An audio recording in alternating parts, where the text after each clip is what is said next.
আজকে পশ্চিমবঙ্গে ওই হিসেবটা কি আপনাদের কাছে? একটা কথা বলি, এই আত্মবিশ্বাস নিয়ে বিগত দিনে মাননীয় স্বরাষ্ট্রমন্ত্রী বাংলার নির্বাচনে বলেছিলেন যে আপকি বার 200 পার। এই মাননীয় স্বরাষ্ট্রমন্ত্রী অত্যন্ত বিশ্বাসের সঙ্গে বিগত রাজস্থান বিধানসভা নির্বাচনের আগে বলেছিলেন যে রাজস্থানে আবার ভারতীয় জনতা পার্টির সরকার প্রতিষ্ঠিত হবে, এবং প্রত্যেক কথায় দেখা গেছে যে বাংলার নির্বাচনেও দেখেছি, বিগত কিছু নির্বাচনে যেখানে যেখানে উনি বিশ্বাসের সঙ্গে বলেছিলেন বেশ কিছু নির্বাচনে বিজেপি পরাস্ত হয়েছে।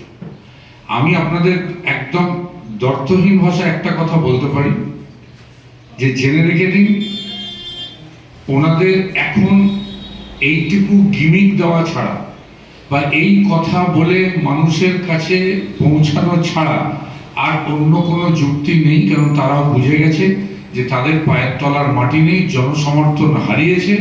মানে আমি আপনাকে একটা উদাহরণ দিই, আমি পরশুদিন একটা বিধানসভা কেন্দ্রে গেছিলাম এই ত্রিপুরা, বিধানসভাটার নাম কমলপুর। সেই কমলপুর বিধানসভায় একটা মানুষও কেউ বলছে না যে ভারতীয় জনতা পার্টিকে ভোট দেবো। চায়ের দোকানে বলুন, ছদ্মবেশে বিভিন্ন জায়গায় ঘুরে এইটুকু আমি বুঝতে পেরেছি যে মানুষ ভারতীয় জনতা পার্টির উপরে বিতস্তত্ব। কারণ যা যা প্রতিশ্রুতি তারা দিয়েছিল 2018 সালের আগে, একটা প্রতিশ্রুতি তারা পূরণ করতে পারেনি। তাদের বিভিন্ন নেতারা এসে বলেছিলেন যে তোমরা ডায়েরি থাকলে লিখে নাও, মোবাইল থাকলে রেকর্ড করে নাও, আমরা এই কথা দিয়ে যাচ্ছি ত্রিপুরার মানুষের জন্য, সেই কথাগুলো আমরা রাখবো। আজকে 5 বছর পর মানুষের মোহভঙ্গ হয়েছে।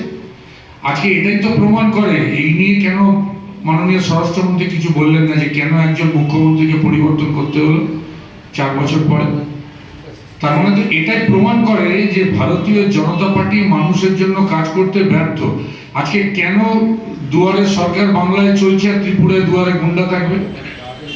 ভারতীয় জনতা পার্টি এখানে গণতন্ত্র নেই। আপনারা জানেন, কয়েকটা বিধানসভা কেন্দ্রে আমার কাছে রিপোর্ট এসেছে, আমরা এখন এটা নির্বাচন কমিশনকে জানাচ্ছি যে গতকাল রাত থেকে আমাদের প্রার্থীদের হুমকি দেওয়া হচ্ছে যে যেন কোথাও কোনো পোলিং এজেন্ট কেউ না দেন।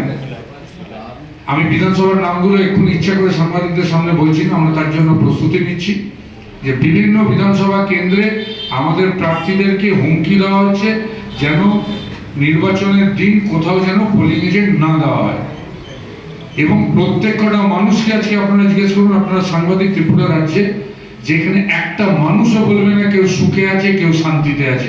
প্রত্যেকে এখানে আতঙ্কে আছে, ত্রাস চলছে চারিদিকে, সন্ত্রাসের বাতাবরণ চলছে চারিদিকে, মানুষ ভয় বেরোতে পারছে না। আমাদের মিটিংয়ে আপনারা জানেন, গতকালকে আমাদের মিটিং ছিল অভিষেক বন্দ্যোপাধ্যায়, তার আগের দিনও মিটিং ছিল অভিষেক বন্দ্যোপাধ্যায়। প্রত্যেক কটা মিটিংয়ে আমাদের সিন্ডিকেট গাড়ি দেবো অ্যাডভান্স নিয়ে পর্যন্ত গাড়ি দিতে পারেনি। তাদের বলা হয়েছে যদি কালকে গাড়ি বেরোতে হয় তাহলে তার পরের ফল তোমরা ভোগ করবে।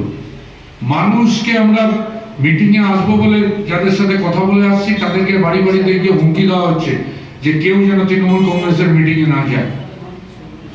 এটা কখন করে? যখন একটা রাজনৈতিক দল বুঝতে পারে যে তাদের সময় শেষ। এবং আমি আজকে আবার বলছি, উনি বলেছেন যে দুপুর 12টায় ফলাফল স্পষ্ট হয়ে যাবে, বিজেপি এগিয়ে যাবে। আর আমি আজকে এখানে বসে বলে গেলাম একজন ক্ষুদ্র রাজনৈতিক ব্যক্তিত্ব হিসাবে, দুপুর 12টায় ফলাফল স্পষ্ট হয়ে যাবে যে বিজেপি ত্রিপুরায় সরকার করতে পারবে না।